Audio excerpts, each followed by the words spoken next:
Hello, and welcome to Celebrating Women on the Rise.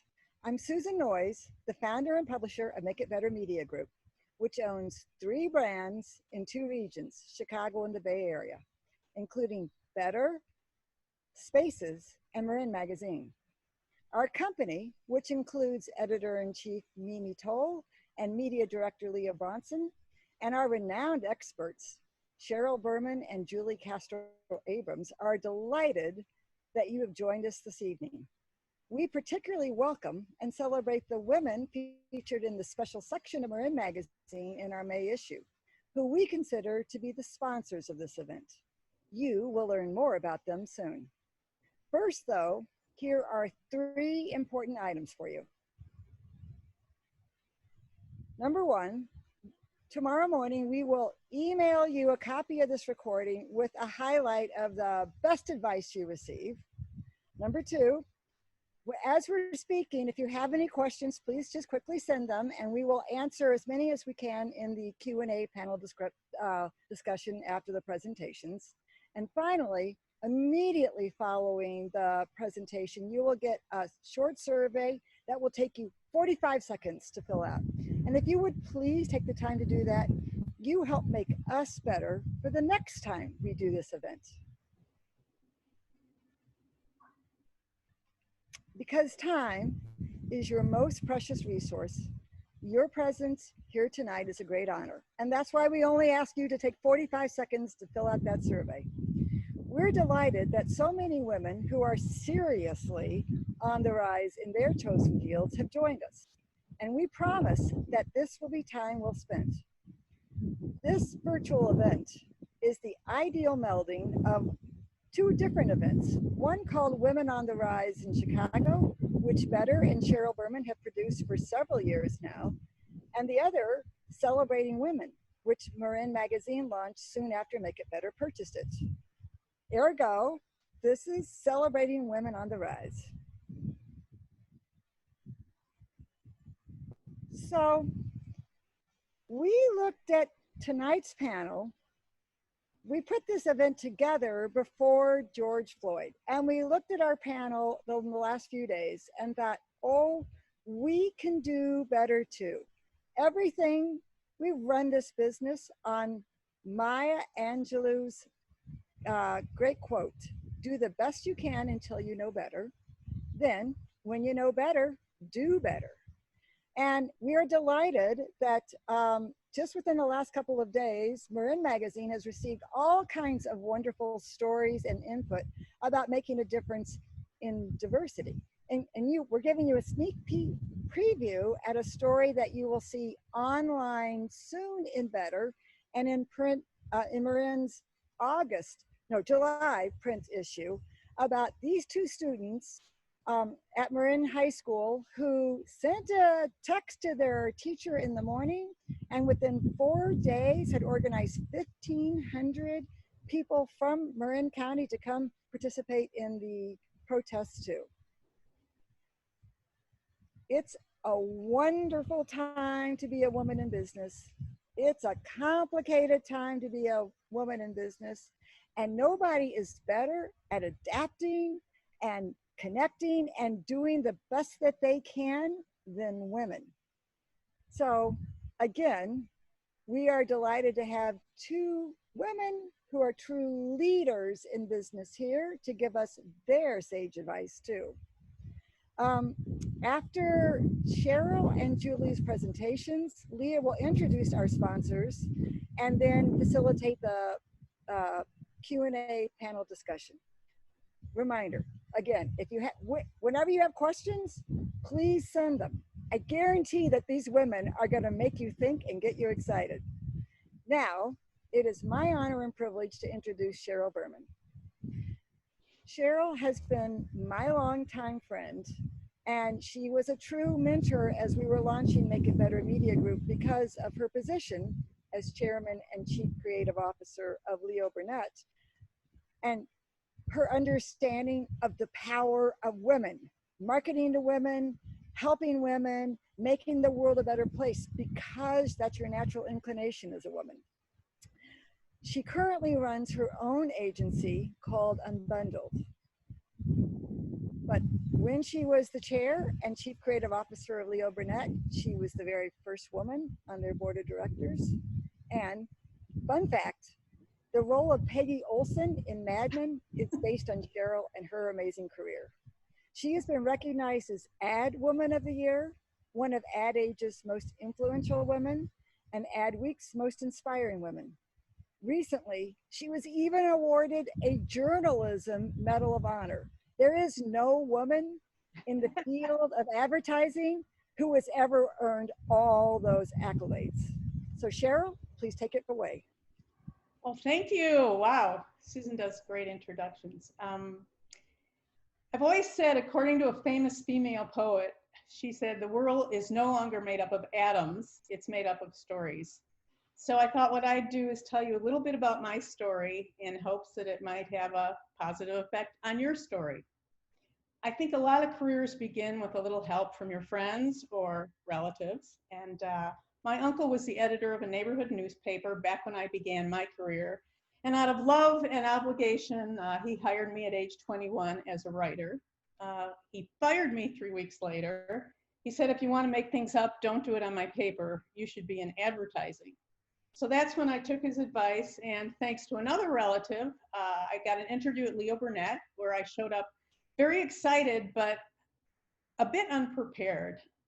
Now, the recruiter at Burnett asked me if I had a book, and I assumed he meant something to read while I waited in reception. I told him I had a book. I was reading The Other Side of Midnight. It was kind of a trashy Sidney Sheldon novel. I think he found that response so pathetic that he showed me what a book was. He showed me actually a portfolio, and I got a look at that, and I went straight home and put together a book.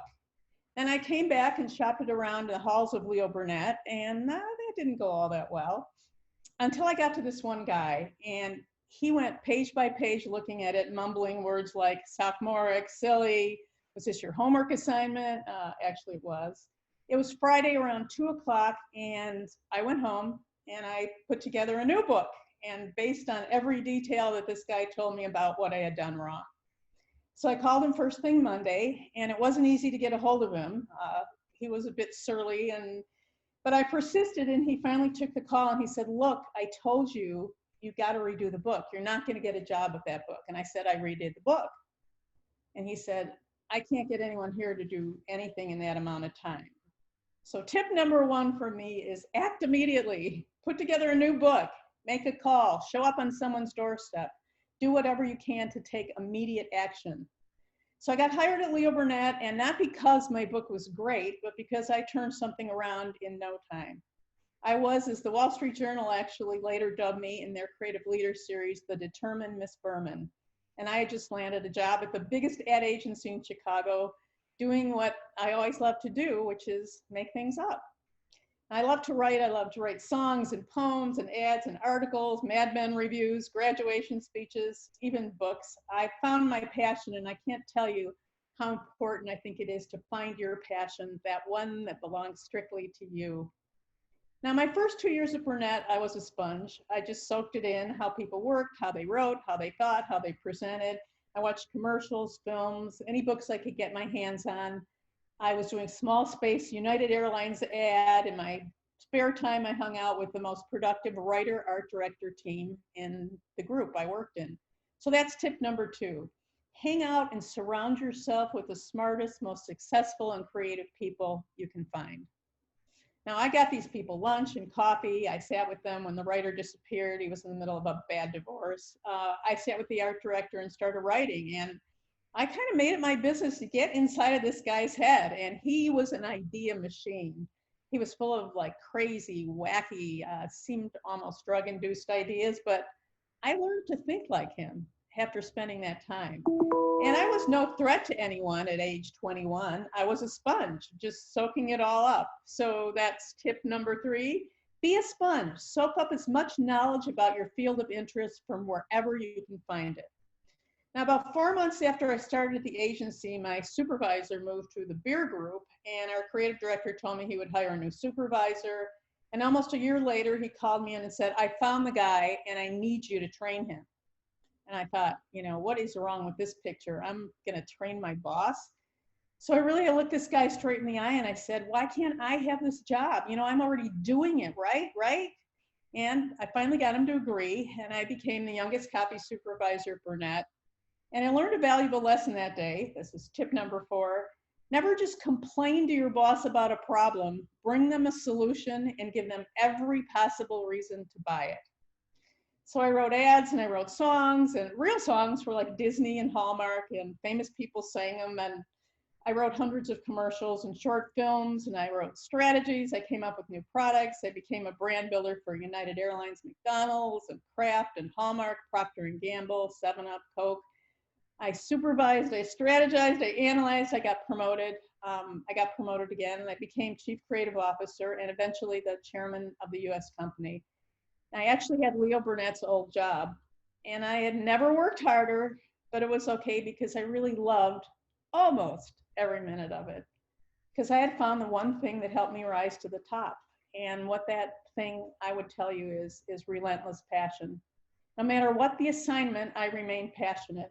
And there's a great way that word is described by the playwright Neil Simon. He said, in an effort to find a word that I would like to pass on as inspirational, I thought about what best expressed the theme of my own life, and that's a word, passion. A force that has governed and motivated all my energies, that has given me the discipline that is mandatory in all efforts. And without it, life to me seemed rather bleak and dismal. I have seen more talented and gifted people fail to attain their aspirations because of a lack of passion, which I can only describe as a flame that burns within us with such intense heat that it glows with a pure white light and can't be distinguished by despair or misfortune, infirmity, or not being there when an important phone call comes in. Passion is the Super Bowl of enthusiasm, and don't listen to those who say it's not done that way. Maybe it's not, but maybe you will. And don't listen to those who say you're taking too big of a chance. If he didn't take a big chance, Michelangelo would have painted the Sistine floor, and it surely would have been rubbed out by today. And most important, don't listen to yourself when the little voice of fear rears its ugly head and says, they're all smarter than you out there, or they're more talented, or they're taller, or they're luckier, and they have connections. And you give any credence at all to that voice, and your worst fears will definitely come true. Tip number 5, most important tip. Find your passion, something that you love doing. Immerse yourself in it, wallow in it, whatever it is, go for it in a big way. Find that passion, then persist, and never take no for an answer. Now, Winston Churchill defines success as moving from one failure to the next with no lack of enthusiasm. And that is a great definition of passion. So about 12 years ago, I left the big agency world, started Unbundled, my own creative company, where I put my passion into branding, big idea creation, and marketing to women. And let me tell you, there has never been a better time than right now to be a woman, because guess what? The future is female. Now here's a few stats that we as females, we do run the world. 75% of women identified themselves as the primary shoppers for their households, influencing 91% of all home purchases. 89% of women consider switching brands if that brand supports a cause that's important to them or their family. The fastest growing segment in job creation are women-owned businesses. Women of color are starting new businesses faster than anyone, controlling nearly half of all women-run businesses. And although this female demographic is totally underfunded, they are launching the most startups in America. And here's a recent stat from Bloomberg. Female CEOs brought in $1.8 trillion more than their male peers. I love that. Now, I saw a quote on Facebook the other day, and there was no name under it, but it really stuck with me when I think about every passionate woman and her future success. And this is the quote. She silently stepped out of the race that she never wanted to be in, found her own lane, and proceeded to win. She had found her passion. So let's consider the future and what we want for our daughters and granddaughters when it comes to life and accomplishments. Even from an early age, we want them to be passionate about whatever it is that moves them. Take a look at this video. Might be a little shaky, but you'll get it.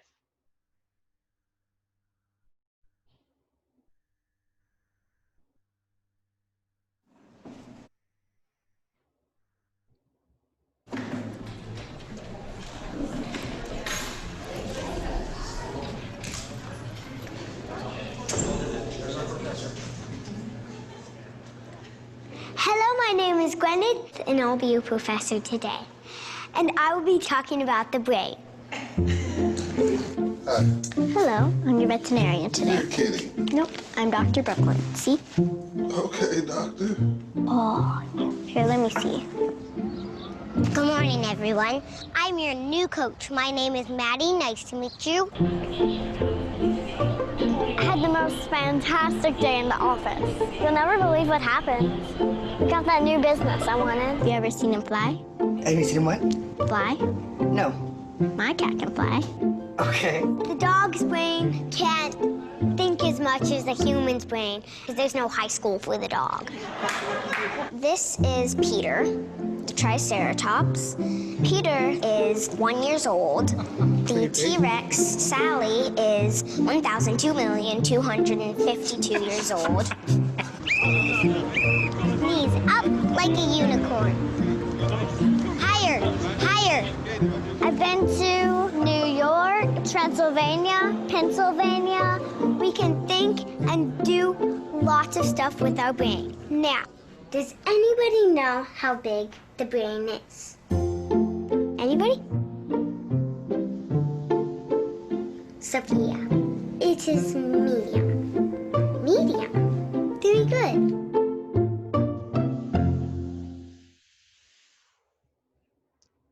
And I agree with that. And I don't care how old you are, you can be anything. So right now I'm all about helping other women find their passion and succeeding in whatever they've chosen to do. And that's why together with Rise and Susan Noyes, we started Women on the Rise. And one of the most incredible things about being a woman is what we can actually do and accomplish together. There's great things each of us can really help each other with, whether it's a referral or a recommendation or some desperately needed advice or just some inspiration to help set your passion on fire. So don't ever be afraid to reach out to a woman that you admire. Most women will help you if they can. And lastly, remember this: we rise by lifting each other. Thank you. Wow. Thank you. Very hard act to follow, Cheryl. That was amazing. As Susan said, 3 years ago, we had our first Celebrating Women event. Make It Better Media encouraged us, and it was very successful and really fun. And I hope a lot of you who are on this call were at the party. In that issue, we featured 4 best friends who, through their friendship and their support through the years, all created international successful companies, and really thought it was because of their friendship and their support that they gave to each other. And I love that story. And so then the next year we talked about a local surfer, Bianca Valenti, who along with her posse really made an effort for pay equity for female surfers. And they did such a good job. I just saw on Instagram that they're good. They did it. They're done. And so this year I was so excited to bring in Julie Abrams. I was like, oh my gosh, she's going to be perfect. And actually, Cheryl, your second point of surround yourself with really good people, it was just a while ago that a good friend introduced us, and my head, I was like, oh yeah, this is good. We can make this happen. So I'm going to talk less, but just a quick introduction for Julie. She is the founder and CEO of How Women Lead and the How Women Invest Venture Fund. She's a managing partner of Women 2020. She's launched over 6,000 women entrepreneurs with training and financing. I'll stop talking and let Julie go on. Thanks, Mimi. Cheryl, you hit the nail on the head of everything that I believe in. And I just want to acknowledge and thank you for paving the road and really giving so many young women a role model to look up to. You can advance the slide. Yeah, no, it's such an honor to be here with you. I have a lot of titles right now. And I want to give all of you a little bit of perspective. I've been a student of women's leadership for a number of years now, well, probably my whole life. And in fact, I did an internship at the Chicago Foundation for Women the year it opened. And that kind of set the stage for me for my entire life, a commitment to really seeing women's equity. And I'm afraid after the first 25 years of working on this, I felt like I hadn't seen much progress.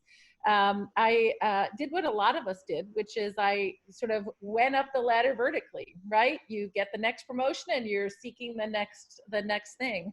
And I raised a family. But what I realized in my early 40s, which a lot of women do, actually, the data is pretty clear, was that I wanted a different kind of life. I want to have a different kind of impact. And I knew I was missing a few things in my life.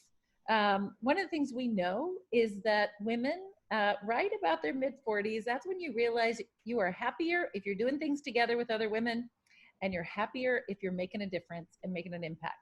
And I really realized at that moment, I'm going to craft my own life. I'm going to create my own entities and framework for how I want to live my life. And I know that it's going to give me more joy and more happiness. And it's all based on hanging out with great women like all of you.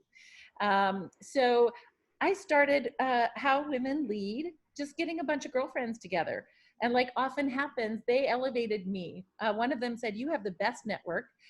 Let's put together a LinkedIn group. And today we have 13,000 very senior women who all get together and make stuff happen.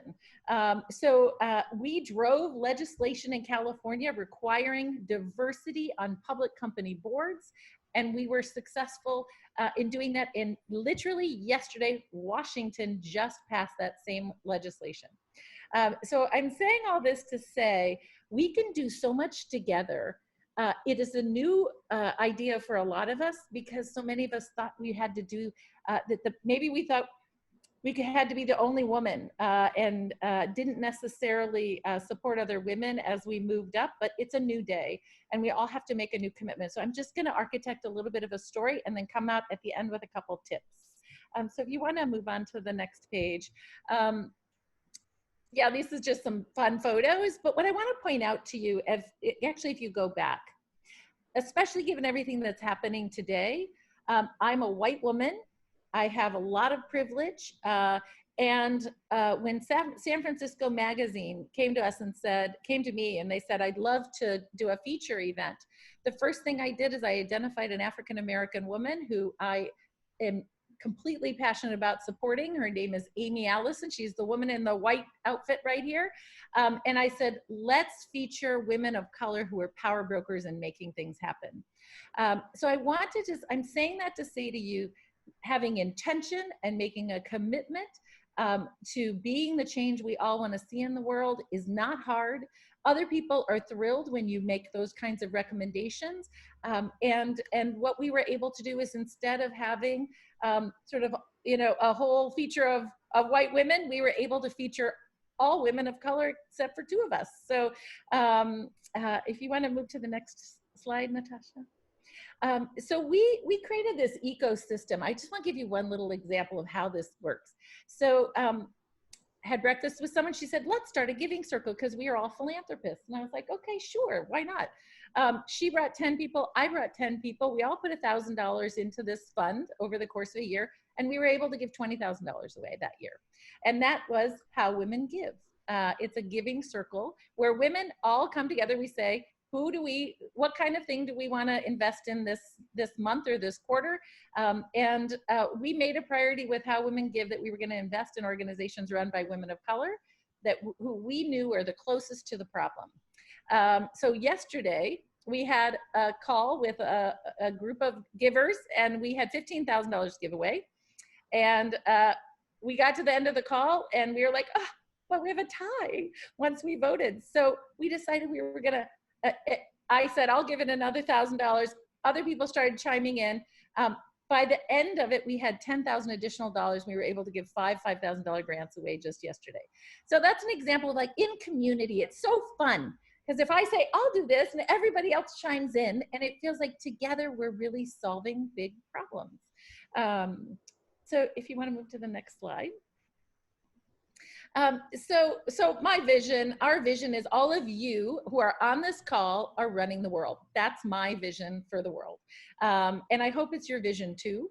And I have a couple things that I would like to recommend for you as you think about going through your journey and how you propel other women into becoming the next Sheryl or Susan Noyes in the world. So there are a couple frames that we're taking. You can probably move us to the next, move me to the next slide. There are a couple of frames that we're having, but underpinning all of it is a business ethos that is super important to me. And I want to say to you, create your own business ethos. Create it out of your core set of what your values are and what you believe in. So to me, it's respect. It's responsibility. It's propelling the people around you to do more than they ever thought was possible. Scare them a little bit by pushing them into bigger ponds. And expanding your team's capacity through support, but also through expanding their thinking. And we have 4 credo themes in a credo that we laid out that's kind of different than how all of us grew up.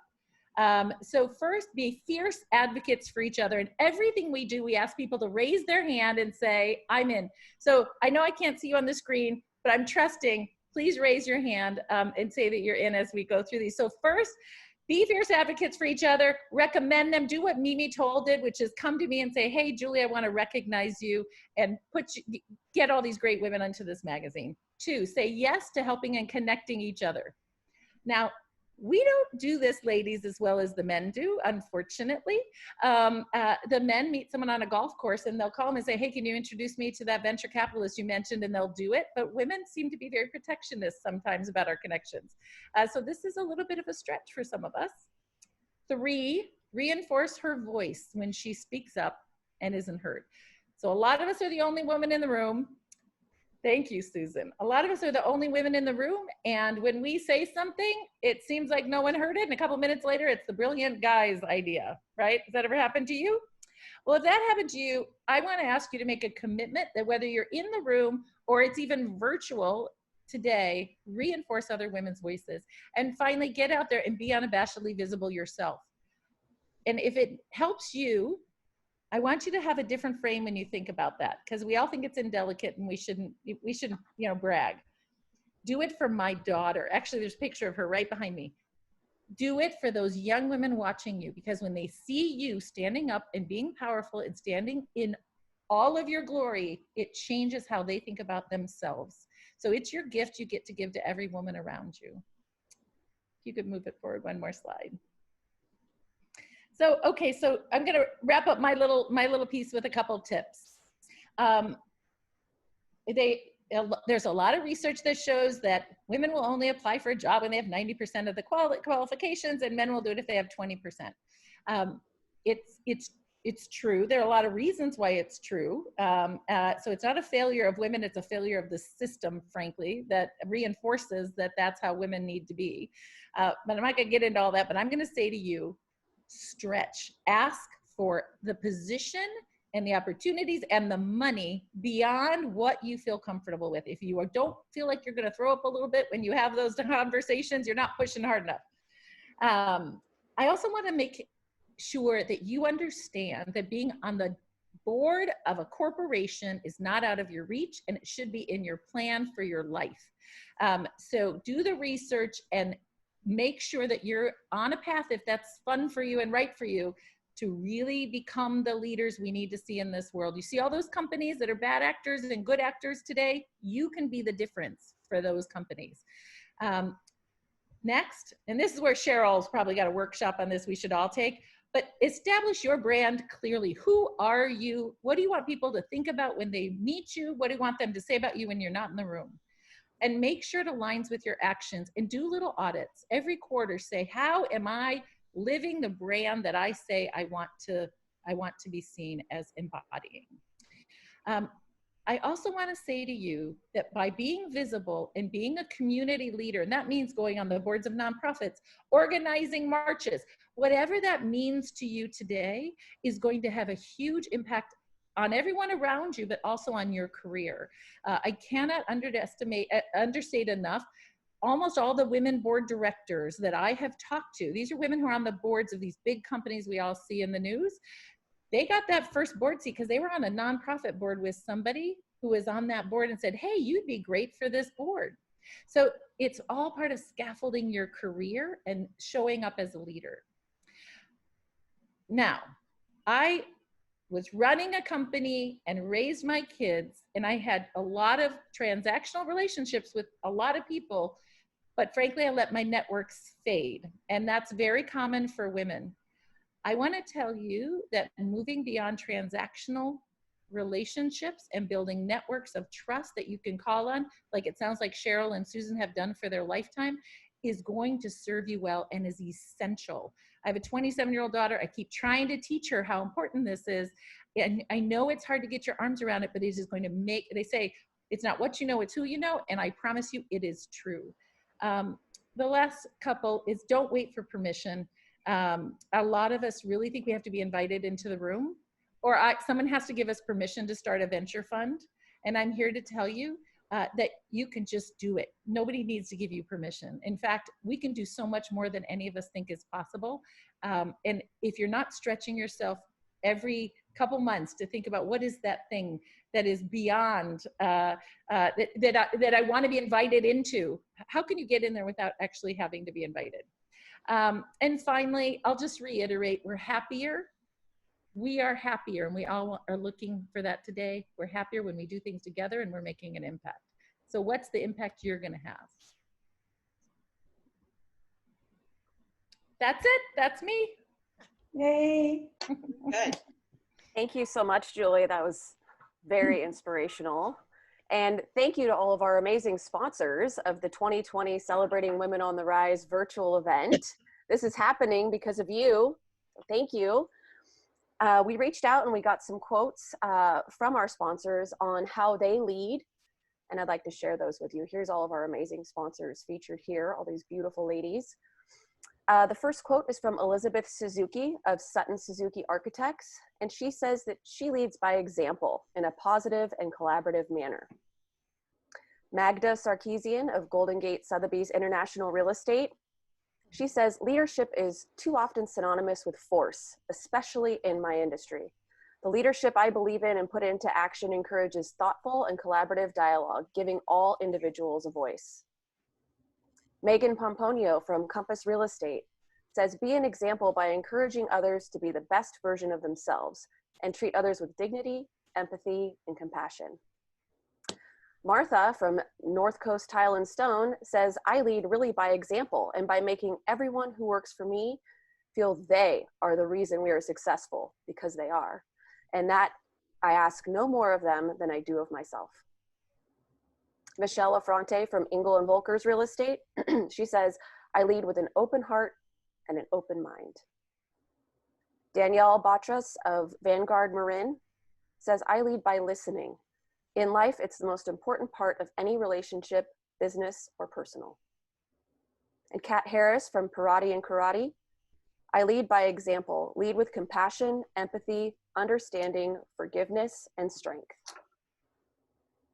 Christina Lissack from Apricot Forest Chinese Medicine, passion brings joy that resides in the heart. I lead by helping people discover their passion and encourage that pursuit. Cecile Bonmoller from Child Development Agency. She says, I lead with enthusiasm for shared goals, compassion, and open-mindedness, so others can feel inspired, supported, and heard throughout our journey together.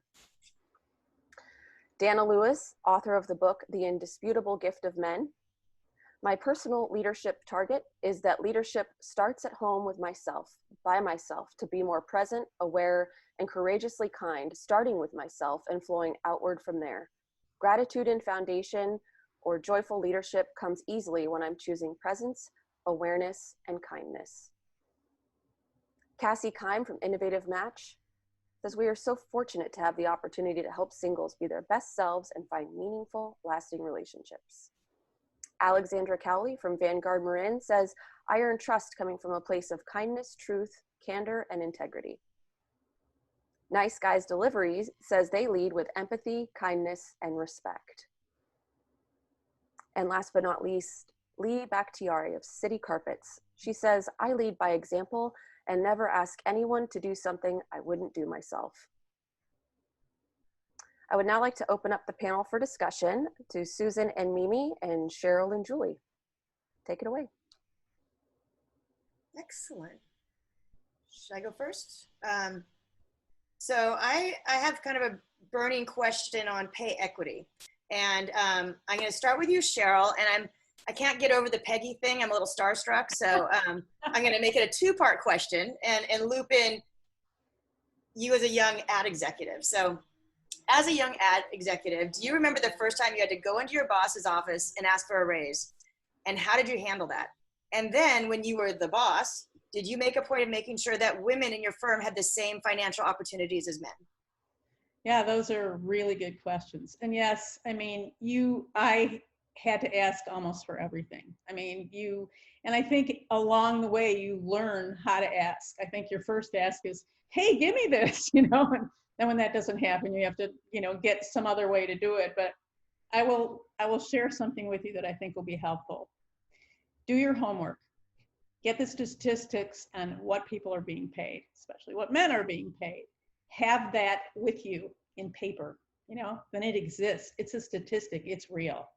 And then talk about the amount of time you've been there, the amount of what you've done, what you've accomplished, and ask the question, I need to make this based on that, based on what other people are doing, right? So when will I get this raise? I mean, so you have to work with when will, I like that. Like when will it happen? It's when will this happen? And if you get into something during that discussion, you say, okay, then let's work out a calendar. It's going to happen when this happens, when that is done, and when this is done, and when this is done. So, over the years, I really have learned that you have to do your homework. You have to come in there. You have to be committed. Somebody who just comes in and goes, I need a raise, it doesn't do anything for that person. It doesn't have an effect on them. But I hate to say it, if you really have the statistics of why you should be making and what you should be making, it's going to have an effect on somebody. And I hate to say this, it kind of scares people. So in a way, I hate to say that that's the best thing to do, but it is a good thing to do for yourself and for, your positioning and what you're doing. So the second part of it is, I feel very, very fortunate because Leo Burnett was good to women. I mean, 2 women ran a company, 15 so years ago. And it wasn't like, wow, 2 women are really running this company. It was just 2 people. And people were, we had our ups and downs, but we were treated very fairly at Leo. And I don't know if that still goes on or what went on before, but we were very fairly treated, which educated me that we got to do that. It's a really important thing to do. And if people come to you and say, hey, I'm not making what he's making, then you gotta get your hands dirty and fight for that. And there have to be people who are going to help you. We talked about this, we rise by lifting each other. You have to have some relationships within your company of people who are going to help you get to that specific place and get to that specific amount that you need to, where everything really is fair. So I never had to fight as much for, specific kinds of things with people as much as, let's make sure this person who's doing this job is getting paid what this person is getting paid. And, even though you may talk about it as men and women, I love to talk about it as people because it's just like, hey, why would you pay this person more than that person? And that seems to have more of an effect. Good point on the people, not just men and women. So to you, Julie, do you see women in your groups or organizations struggle with pay equity? And California passed a pay equity law this year with companies like Salesforce and a few others that have taken a lead on gender equity. And so can you give us some insights into what is happening and what women should do? Yeah. Okay, so one thing I want to tell you, a couple years ago, they kind of came out and said, women don't get paid equity because they don't ask. And it's bullshit. Excuse my language. Can you say that on the, okay. Ladies, there's structural inequities. And women who are assertive in asking can often get dinged. There's a bias about how we hear women. One thing they say helps is if you give it context. This doesn't even seem to make sense, but I'm just talking about the research. If you give it a context of, I need this for my family, unfortunately. Now, let me give you a couple examples of what I've seen here in the Silicon Valley. Salesforce has come out assertively and saying, we're going to make sure we do an audit, and they changed everyone's pay so that people were paid equitably. And 2 years later, and they came out, they did big, TV shows and podcasts and stuff. Then they came back 2 years later and they were way off again. So like, wow, we're going to put another massive amount of money into adjusting for pay equity. You know what they found? Within 2 months, women were and people of color were no longer being paid equitably in the company. So there are all these biases that happen in the structural systems. So to me, we are absolutely required as a society to come up with structural solutions because the human interface is flawed by design. We have biases in our brains. And I'll tell you a personal example. My daughter started at a company and they offered her a certain amount. She asked for $5,000 more than they offered her and she got it. 2 months later, the company did this big audit. They found and they adjusted her income at this point. She's making $30,000 less than the young men hired at the same time. This is my 23-year-old. Now, how would she know at that time to negotiate for 40% more than what she was offered? These structural issues are really problematic. And over the course of our lives, they say women make $1 million less than men. And I'm going to tell you, my daughter would have made $1 million less in about 6 years. So when it's all said and done, when you look at her, the IPO offering, etc.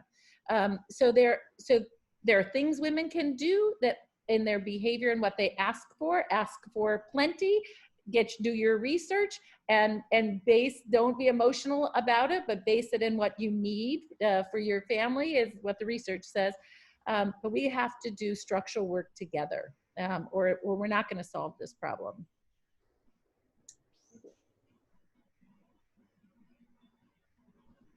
Sorry, I hope that wasn't too depressing. No, that was good. I love the structural system. That really, it makes sense. You don't know, like you do, and you get emotional when you're like, wait, what am I doing? So if it's set up and human interface does get in the way. Well, and I just want to call it out when we kind of blame women for not asking for enough or all this stuff. There's now we have enough information to know that women don't ask for enough because they have gotten dinged in the past for being too aggressive or whatever, right? So you gotta, when someone tells you something like that and it doesn't feel right, doesn't feel good, look deeper and make sure you understand what it really is. Yeah, awesome, thanks. So Julie, this must account for some of the great lobbying work that your organization does and making sure that the structural changes are happening through the laws and policies. Yes, that's exactly right. So we've driven legislation around diversity on public company boards, and I'm really happy to say that we're in year 2 of a 3-year rollout in California, where public company boards this year are required to have 2 women on their board. Next year it'll be 3. So this is a huge opportunity for women to step up and get board ready.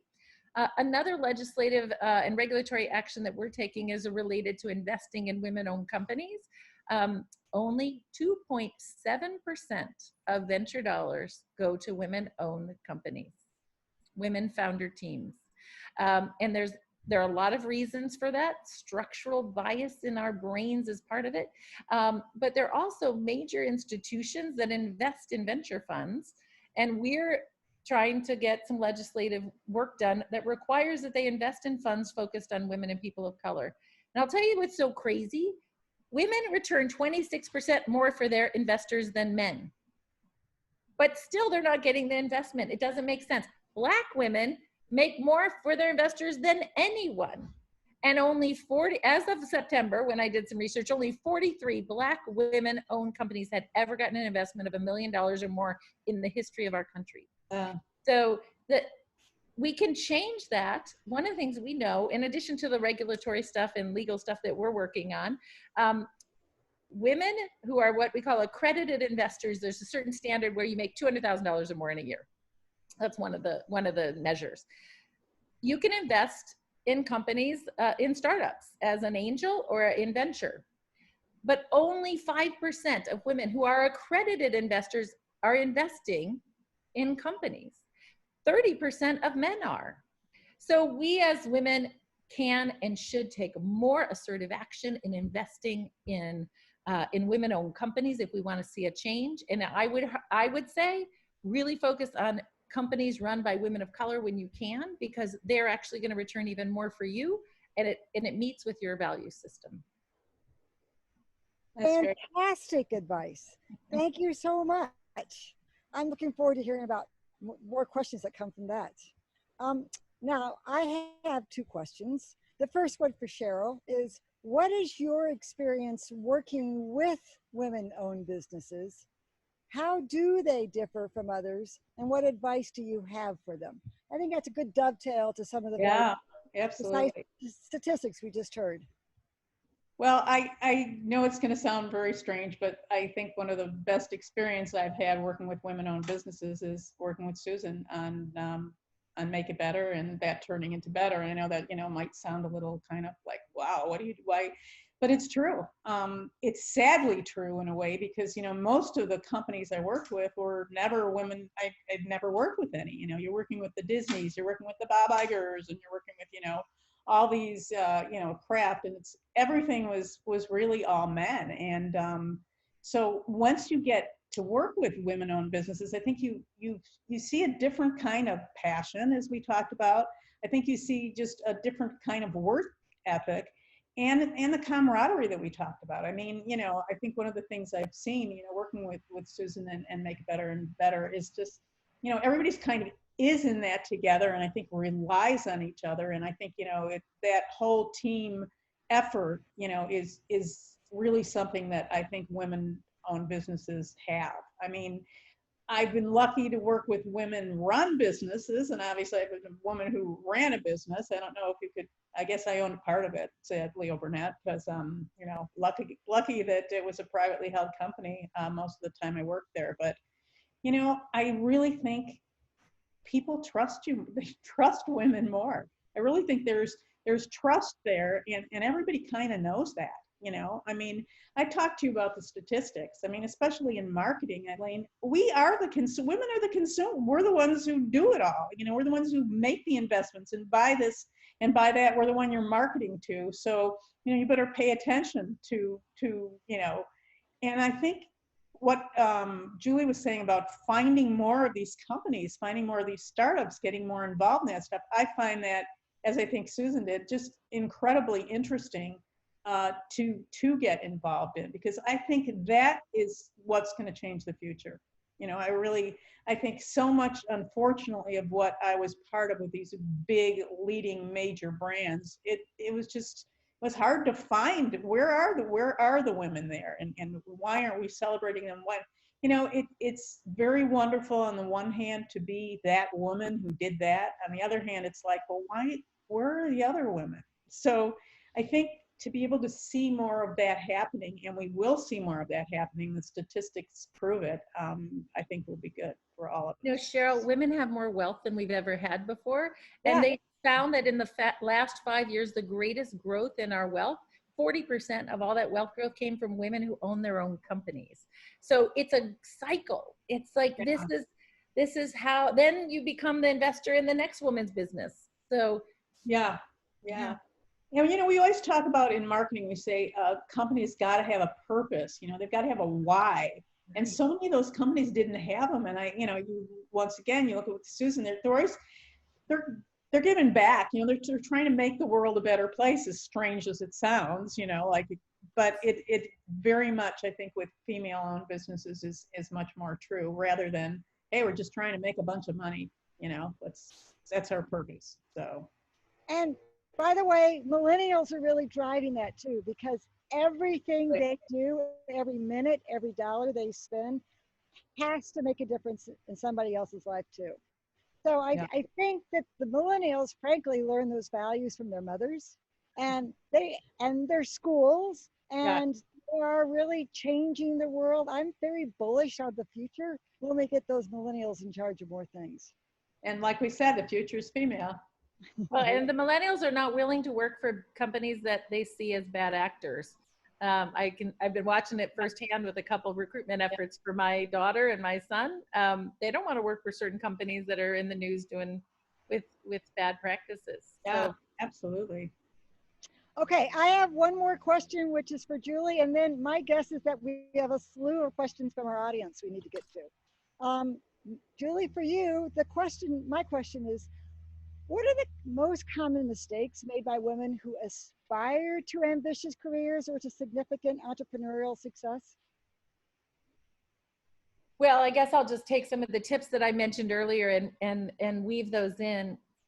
Having networks that are based on true relationships, not just transactions, being visible, not, don't hide. Get the Marin Magazine feature, write your own blogs, convene people. It's this sense that a lot of women have, and also a lot of people of color. I'm sorry, I'm such a nerd. The research is clear, but they think that they are waiting for someone to tap them on the shoulder and give them the permission or the opportunity, and that's one of the biggest problems we see. The other thing that we see is women are great performers early in their career because they're collaborative and they work hard. But there comes a point when you're generally, different companies have different titles, but let's call it a director level, okay? You're kind of moving beyond the first couple rungs of the ladder. Women are getting stuck because they're the ones who are doing all the work, as opposed to showing up as the experts, solving the problems of the level above them. They're just kind of like, if I just work harder and I have heads down, I'm going to be tagged. But that means they're just grateful you're doing that work. They don't want to lose you doing all the hard work and doing the labor to promote you until you show them you are the leader that they're looking for. Cheryl, what do you think? Yeah, I totally agree with that. I mean, I think that you have to, you're doing all this work and then somebody else is like taking all that credit. I mean, that's the biggest thing. And I just think it's important to form relationships with people too, so they know what you're doing and what you're capable of.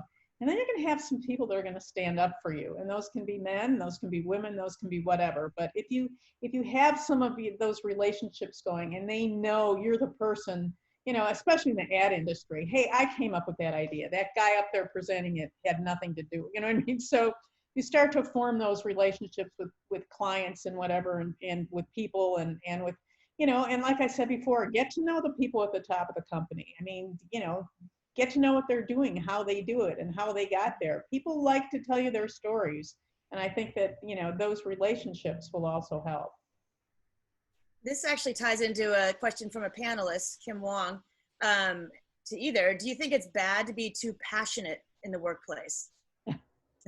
I like that, because sometimes you feel like, I'm so into this, and you scare people. So. Well, I'm going to let Julie answer that first, because you know what I'm going to say. I'm a big believer in being passionate 100% of the time. And if you're in an environment where you're more passionate that they can handle, it might be appropriate for you to think about if there's another place for you to be. So that, to me, that's my answer. Yeah, I mean, I would say that, passion is something that, it's not always being a cheerleader for stuff. I mean, passion is, hey, you know what? I had this idea and I've actually been working on it all night and I just finished it and I'm going to tell you what it is. And that's passion. I mean, like digging into something to come up with a solution, come up with the right way to do something, come up with something smarter maybe than somebody else has come up with. I mean, that to me is what it's about. And, what I said before is, if you love to do something, then do it well, do it the best possible way you can do it. Awesome. All right, shall we move on to answering some Q&A? All right, the first question that came in is for Julie or Cheryl. I am a woman in her late 20s at the beginning of her career. what is the key piece of advice you would give when the voice of self-doubt starts getting loud? Julie, are you? Well, I loved what Cheryl said earlier. You have to, there are all kinds of practices, whether it's meditation or, executive coaching or therapy, but you need to quiet the negative voices. Those are not serving us. They generally are based on something that happened when you were 8. So truly having the discipline in your mind about how you think about what's possible, and you quiet, you understand the roots of those dumb little voices in your head that used to protect you, but you don't need them anymore, and you replace those with a new story. That's what I would suggest. I think that's a very cool way to do it. But the other thing I would say is, do your research, read a lot. I mean, like I said about Winston Churchill, really success is going from one failure to the next with no lack of enthusiasm. I mean, people, J.K. Rowling did graduation speeches about failure. So, I mean, obviously that's about self-doubt. I mean, so many important, amazing people who've done things, amazing women. I mean, it didn't all go well. I mean, there's a lot of doubt there, and there's, and people gave up on things or whatever. So, I mean, it's not all goes well every minute of whatever. You learn from your mistakes, and you really do learn from failure and doubt. I would love to jump in here too and say at one of the very earliest Make It Better events, we had a woman who is a Kellogg business school professor who runs the center that is trying to get women into the C-suites and onto corporate boards. And she works with Forbes magazine every year. And she said that statistics said that if there's a job posting and there are 5 criteria, a woman will look at that and say, number 1, oh yeah, I got that. Number 2, oh yeah, I got that. Number 3, that's my thing. Number 4, yeah, I got that. Number 5, oh no, that's not me. And she won't lean in and do that thing that will advance her. A man, research says, it's like, number 1, no, I don't do that very well. Number 2, 3, 4, oh no. Number 5, that's me. This job's made for me. Like there's something in our psychology, in our psyches, that we don't think highly enough of ourselves. Well, it's because of environmental things, Susan. It's not a problem with our gender or having, the kinds of hormones we have. Our society, like, I'll give you one example. Harvard Business Review did a study on what questions women were asked by venture capitalists and what questions men were asked. Women were asked about risk management, which is like, what could go wrong? How are you going to protect yourself? How are you going to make sure this company is safe and my money is well managed? The men were asked about upside potential, which means how big can this go? How much can it grow? Our society does ask women and men different questions, and it frames our thinking, therefore. So we get it honestly. It doesn't mean it's a crutch, though. But understanding where it's coming from and not blaming yourself is super important to me at this stage in our career development for women. I'm all about deconstructing, getting rid of the blame, getting out of your own way, and just being assertive about what you want. Love it. Thank you. Yeah, I mean, I think the really the same thing. And if this doubt comes from a person that you're working with or a person that you're working for, form a relationship with that person. Go in there and talk to them about it and find out, hey, do you think I'm not doing right? Like, what do you think I need? I always used to say, what do I need to do to move to the next level? What do you think I need to do? And when can I do? And, you start putting this stuff together. And I've been on both ends of this, obviously, but I'm going to listen a lot more to somebody who says, look, I want to go to the next position. I really want to do that. And tell me what you think I need to do. Here's what I think I need to do. Here's a plan to do it. Here's the amount of, it's like, oh my God, this person is like, they really want to go there and they got a plan to do it. And you're going to listen to that person a lot more than somebody who comes in and says, why didn't you promote me last year? Right. So, you got to go in there and fight for yourself and find out what you can understand. And I always, whenever I get a job evaluation, I would always say, is that all? Is there anything else? I mean, are there, and then suddenly things would start coming out. So find those things out, make those relationships, obviously, with the people in the company. that are up there.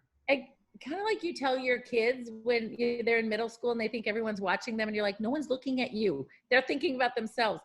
That when you're a supervisor, you're so busy. If you don't tell me where you want to go and how you want, and ask me how you can get there, and you don't plant the seed and help me make a pathway for you, I'm probably too busy thinking about my own stuff to figure out how to like get you there. So you're helping your boss by telling them exactly what Cheryl just said.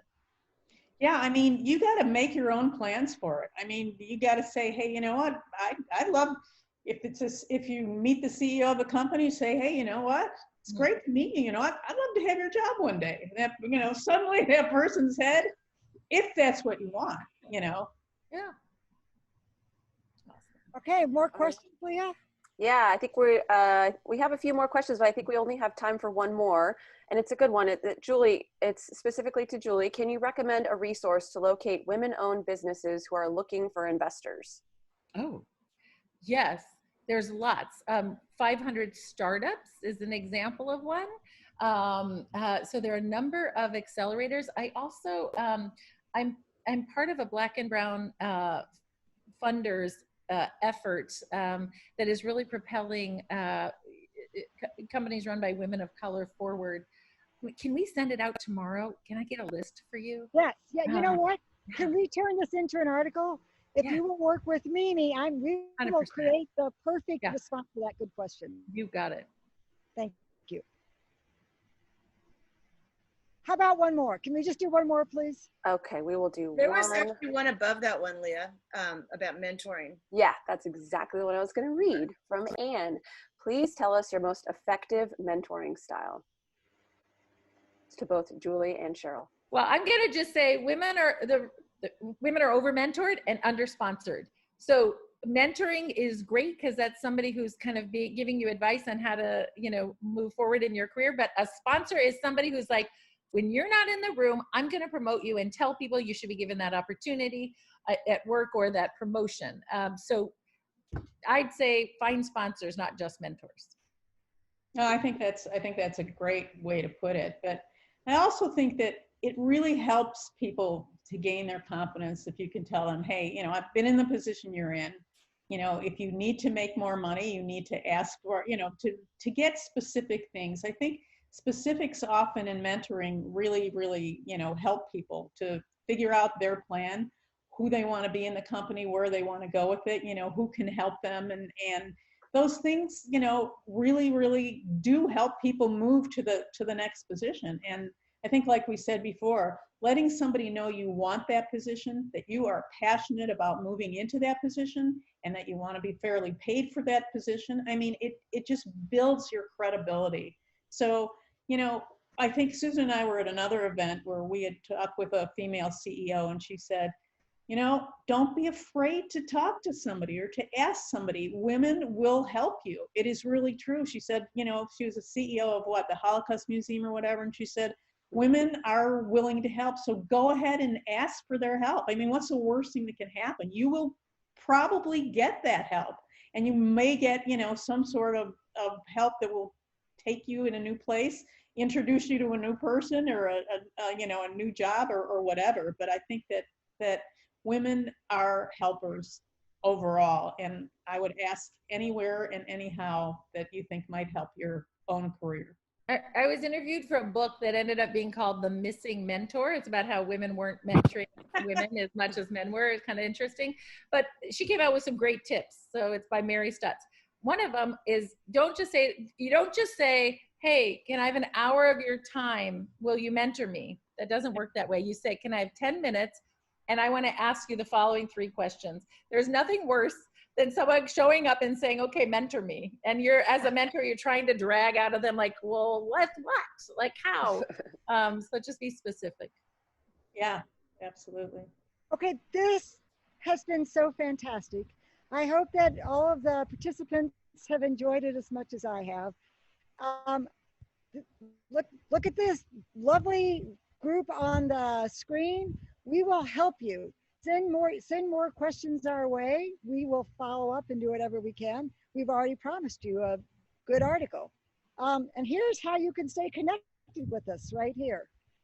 I I am sorry that we're not all in the same room together. I love our live events where we feel each other's energies, and that's when you really can connect and get inspired. But I also love that we've been able to bring people together from across the country. I know we have someone from New York City, someone from Florida. We have people in their 20s, and we likely have somebody in their 70s too. So this has been a very special time. I thank Mimi and Leah and Cheryl and Julie and everyone who's joined us. And I particularly thank Natasha Romanoff, who's been behind the scenes making all of this happen, doing wonderful work. And I also have to thank every single employee of Make It Better Media Group and Marin Magazine. It really is my honor and privilege to work with everyone. So as I said at the beginning, please answer our survey, watch for the video follow-up, watch for the article that we're going to do around how to invest in the women-owned businesses, and send anything else you care our way. Thank you. Thank you. All right.